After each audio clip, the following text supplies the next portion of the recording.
एक बार बादशाह अकबर किसी एक बात को लेकर बहुत परेशान रहने लगे थे।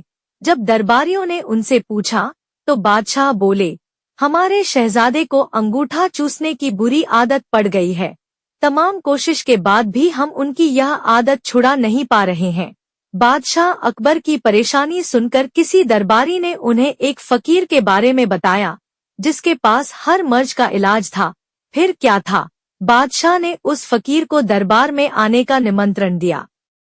जब फकीर दरबार में आया तो बादशाह अकबर ने उन्हें अपनी परेशानी के बारे में बताया। फकीर ने बादशाह की पूरी बात सुनकर परेशानी को दूर करने का वादा किया और 1 हफ्ते का समय मांगा। जब 1 हफ्ते के बाद फकीर दरबार में आया तो उन्होंने शहजादे को अंगूठा चूसने की बुरी आदत के बारे में प्यार से समझाया और उसके नुकसान भी बताए।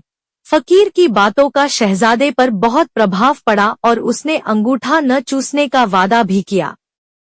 सभी दरबारियों ने यह देखा तो बादशाह से कहा, जब यह काम इतना आसान था तो फकीर ने इतना समय क्यों लिया? आखिर उसने क्यों दरबार का और आपका समय खराब किया? बादशाह दरबारियों की बातों में आ गए और उन्होंने फकीर को दंड देने की ठान ली। सभी दरबारी बादशाह का समर्थन कर रहे थे, लेकिन बीरबल चुपचाप था। बीरबल को चुपचाप देख अकबर ने पूछा, तुम क्यों शांत हो बीरबल? बीरबल ने कहा, जहां पनाह गुस्ताखी माफ हो, लेकिन फकीर को सजा देने के स्थान पर उन्हें सम्मानित करना चाहिए और हमें उनसे सीखना चाहिए। तब बादशाह ने गुस्से में कहा, तुम हमारे फैसले के खिलाफ जा रहे हो। आखिर तुमने ऐसा सोच भी कैसे लिया? जवाब दो। तब बीरबल ने कहा, महाराज, पिछली बार जब फकीर दरबार में आए थे तो उन्हें चूना खाने की बुरी आदत थी।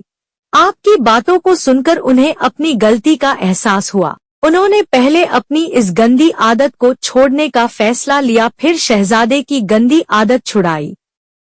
बीरबल की बात सुनकर दरबारियों और बादशाह अकबर को अपनी गलती का एहसास हुआ और सभी ने फकीर से क्षमा मांगकर उसे सम्मानित किया। इस कहानी से सीख, हमें दूसरों को सुधारने के पहले खुद सुधरना चाहिए, इसके बाद ही दूसरों को ज्ञान देना चाहिए।